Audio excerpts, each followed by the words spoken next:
नमस्कार दोस्तों, कैसे हैं आप सब लोग। मैं आशा करती हूँ आप सब लोग बढ़िया होंगे। आप सभी को मेरा प्यार भरा प्रणाम। आप सभी को सातों आठों की हार्दिक शुभकामनाएं। दोस्तों, देवभूमि उत्तराखंड में सातों आठों लोक पर्व की शुरुआत बिरुल पंचमी से होती है, जो भाद्रपद के माह पंचमी तिथि से प्रारंभ हो जाता है, जिसे बिरुल पंचमी के नाम से जाना जाता है। उत्तराखंड के यह त्यौहार बड़े ही हर्षोल्लास के साथ मनाया जाता है। पंचमी के दिन बिरुलों को भिगोया जाता है और षष्ठी के दिन भीगे रहते हैं और सप्तमी के दिन उन्हें 7 बार धोया जाता है और सप्तमी के दिन ही गमरा माता का आवाहन होता है, यानी सातों आठों की शुरुआत में गौरा मैया की प्रतिमा बनाई जाती है। वैसे मैंने बिरुल कैसे भिगाए जाते हैं और किसे कहते हैं, इस बारे में वीडियो बनाया हुआ है, आप मेरे चैनल में जाके देख सकते हैं। उत्तराखंड में कोई भी त्यौहार का अपना अपना महत्व होता है, तो आइए जानते हैं क्या है सातों आठों में बिरुल पंचमी का महत्व। यह आप सब इस वीडियो के माध्यम से जानोगे। यह बिरुल पंचमी की कहानी ज़रूर सुनना। अच्छी लगी तो चैनल को लाइक, कमेंट और सब्सक्राइब और शेयर ज़रूर करना। साथ ही आने वाले त्योहारों के बारे में जानने के लिए बने रहना मेरे चैनल भूमि खड़ाइट पर। आइए जानते हैं हमारे बुजुर्गों द्वारा सुनाई गई कहानी को मेरे इस चैनल के माध्यम से। पुराने ज़माने में एक गांव में वीर भट्ट नाम का एक ब्राह्मण रहा करता था, जिसके 7 बेटे और 7 बहुएं थी, लेकिन उन बहुओं की कोई भी संतान नहीं थी, जिस कारण ब्राह्मण हमेशा दुखी रहा करते थे कि कोई भी उनके नाती पोते नहीं है। ब्राह्मण की सबसे छोटी बहू बहुत ही सरल और सुशील थी। वहीं जो बड़ी बहू थी वो क्या थी, बहुत ही धूर्त और चतुर प्रकृति की थी। एक दिन ब्राह्मण पूजा पाठ कर अपने घर को लौट रहे थे, तो एक पेड़ के नीचे बैठे और भगवान का ध्यान करने लगे कि हे भगवान, मुझे न जाने अनजाने में मुझसे जो भी कोई भी गलती या पाप हो, मुझे माफ़ कर दीजिएगा। इसके पश्चात ब्राह्मण धीरे धीरे आगे को बढ़ने लगे। जैसे जैसे वो आगे बढ़ते गए तो उन्हें अपने सामने कुछ स्त्रियां दिखाई पड़ी, जो सरोवर के पास कुछ अनाज भिगो रही थी। यह देख ब्राह्मण जी ने कहा, उन सभी स्त्रियों से पूछा, हे देवियों, आप सभी ये क्या कर रहे हो। इतने में उन सभी स्त्रियों में से एक स्त्री बोली, हम अपने संतानों की प्राप्ति व सौभाग्य की प्राप्ति के लिए इस सरोवर के जल से बिरुलों को भिगो रहे हैं। कहा जाता है कि ब्राह्मण से यह कहने वाली जो स्त्री है वो स्वयं माँ पार्वती का रूप थी। तो उनकी यह बात सुनकर ब्राह्मण जी ने भी कहा, क्या यह कार्य करने से संतान प्राप्ति होगी। तो सभी स्त्रियों ने एक साथ कहा, जी महाराज। तो इसके पश्चात ब्राह्मण देव बोले, हे देवियों, यह व्रत करने की विधि मुझे भी बताइए। तो यह बात सुनकर माता बोली, स्नान शुद्धि होकर घर की लिपाई पुताई करके साफ सफाई करके चारों कोनों में दीपक जलाया जाता है। 5 या 7 प्रकार के अनाजों को इकट्ठा कर सरोवर के जल से भिगाया जाता है और माता गौरा माता का आवाहन किया जाता है। इन बिरुलों को जूठा नहीं किया जाता है, इन बिरुलों से भगवान की पूजा की जाती है। यह बात सुनकर ब्राह्मण जी बोले, ठीक है। वह घर चले गए। वह घर जाके अपने बहुओं को आवाज़ लगाई और अपनी सभी बहुओं से यह कथा सुनाकर यह विधि करने को कहा। ब्राह्मण जी कि कोई भी बहू इस व्रत को नहीं कर पाई। किसी ने जूठा किया तो किसी से भूख से व्याकुल होकर ब्रूनो को जूठा कर दिया। अंत में ब्राह्मण जी की सबसे छोटी बहू, जिसे बड़ी बहू के भड़काने से घर से निकाला गया था, तो जंगल में जाकर रहती थी। अंत में ब्राह्मण जी निराश होकर उसके पास गए, जाकर बुलाया।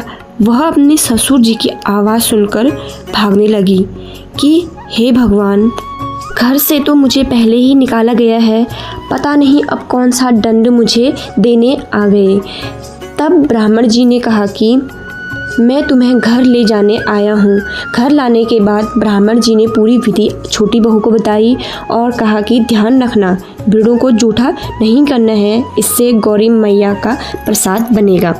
वह भगवान का स्मरण करती है और भगवान जी का आवाहन करते हुए कहती है कि हे भगवान, मुझे मेरे ससुर जी ने कहा है कि मुझसे बड़ी उम्मीद से मुझे यह जिम्मेदारी सौंपी है, मैं इस कार्य को पूरी निष्ठा से पूर्ण कर पाऊँ। उसने यह व्रत पूरी श्रद्धा से किया। इसके बाद 10वें महीने में उसके कोख से एक बालक की प्राप्ति हुई। कुछ समय बीता। ब्राह्मण जी अपने नाते की कुंडली बनाने दूसरे बड़े पुरोहित के पास गए। तभी जो घर की अन्य बहुएं थी, उन्होंने छोटी बहू को झूठी कहानी सुनाकर उसे मायके की खबर आई है कि तुम्हारे पिताजी बहुत ही अधिक बीमार हैं, उनकी तबीयत खराब है, जिससे सुनकर वह रोने लगी और परेशान होकर भगवान का ध्यान कर कर कहने लगी, हे भगवान, कैसे मैं अपने इतने छोटे से बालक को छोड़कर जाऊं और मैं कैसे अपने पिताजी का हाल पूछूं। इतने में बड़ी बहू ने कहा कि तुम व्याकुल मत हो, हम सब है ना ख्याल रखने के लिए, तुम चली जाओ। छोटी बहू बहुत ही सरल स्वभाव की थी और उनकी बातों में आकर मायके को चली गई। छोटी सी उम्र में शादी के बाद बहुत लंबे समय बाद मायके गई। वहाँ का रास्ता भटकते हुए परेशान होते हुए वह मायके पहुँची और उसने देखा कि उसके माता पिता दोनों स्वस्थ थे। वे उन्हें देखकर चिंतित हो बैठे कि इसका इतना छोटा बच्चा है, वह यहाँ इस स्थिति में अकेले आने कैसा हुआ, जो उसका वहाँ आना हुआ, अकेले आना कैसे हुआ। यह देख उसके माता पिता पूछने लगे कि छोटे से बच्चे को छोड़कर तुम यहाँ इस स्थिति में क्यों आई, क्या कोई परेशानी है। यह सुनकर उसने अपनी जेठानियों द्वारा जो बातें बताई, जो उन्होंने कहा था वही दोहराया। तभी एक ओर अपने माता पिता को कुशल देख खुशी तो हुई उसे, लेकिन दूसरी ओर अपने बच्चे की चिंता सताने लगी। उधर उसकी जेठानियों ने उसके बच्चे को क्या कर दिया था, एक कपड़े में पोटली में बांधकर सरोवर में जल में फेंक दिया था।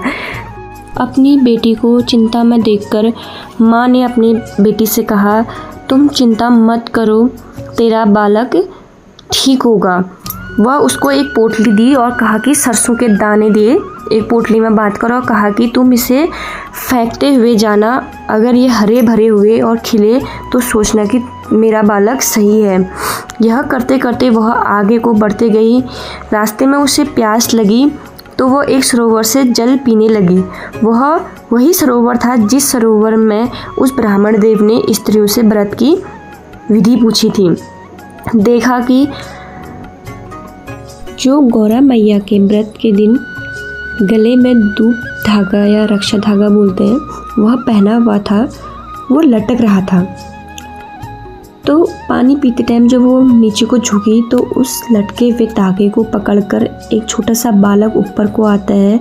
तो वो देखती है कौन है, तो पहचान लेती है कि वो उसी का ही बेटा होता है। वह उसे गले लगाकर रोने लगी और माँ गौरा का नाम नमन करने लगी कि हे माँ, आपने मेरे बालक की रक्षा की। छोटी बहू ने माँ गौरा का व्रत बहुत ही आस्था से किया था, तो उसे उसका फल भी मिला। भगवान कभी भी खाने के भूखे नहीं होते हैं, वे एक भाव के भूखे होते हैं।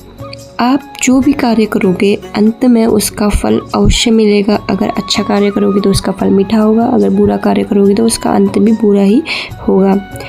जैसे छोटी बहू के जीवन में अनेक कष्ट आए, उसने फिर भी माँ गौरा का पर विश्वास किया था, भगवानों पर भरोसा किया था।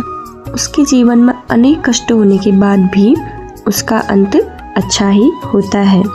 तभी से इस व्रत को बड़े ही श्रद्धा के साथ किया जाता है। सप्तमी के दिन माँ गौरा की प्रतिमा बनाई जाती है और अष्टमी के दिन भगवान महेश्वर की प्रतिमा बनाई जाती है। कहीं कहीं पर ये सप्तमी के दिन भी बनाई जाती है। सप्तमी के दिन ही जो 7 प्रकार के बिरुड़े भिगाए जाते हैं, उनकी पूजा माँ गौरा और भगवान महेश्वर की उस बिरुड़ों से पूजा की। उन बिरुड़ों से भगवानों की पूजा करने के पश्चात जो पंडित जी होते हैं, जो पूजा कर रहे होते हैं, उनका सर पूजा जाता है। उसके बाद जो घर के बुजुर्ग होते हैं, जो बुजुर्ग लोग होते हैं, उनके द्वारा अपने से छोटों या सभी एक दूसरे जो व्रत वाले होते हैं सभी महिलाएं अपने आपस में पहले एक दूसरे का सर पूजते हैं, उसके पश्चात अपने बच्चों का सर पूजते हैं। तो जितने भी लोग वहाँ पे पूजा पाठ कर रहे होते हैं, उनके घरों में बच्चे, बाल बच्चे, बुजुर्ग जो लोग होते हैं, तो एक दूसरे के सर पूजते हैं, उसमें आशीर्वाद देते हैं कि जी रहे, जग रहे, दीन इमाज भेटने रहे, इस प्रकार से आशीर्वाद देते हैं। इसके बाद अष्टमी के दिन ही जो भिगोए हुए जो बिरुड़ होते हैं, जो बच जाते हैं, तो उनको प्रसाद के रूप में मतलब पकाया जाता है ऐसी लोहे की कढ़ाई में। तो प्रसाद के रूप में सब लोग मिल बांट कर खाते हैं। तो आपको कैसी लगी यह कहानी, आप कमेंट करके ज़रूर बताना। मैं आशा करती हूँ अगर आपको यह वीडियो पसंद आए तो आप लाइक, कमेंट और शेयर ज़रूर करना।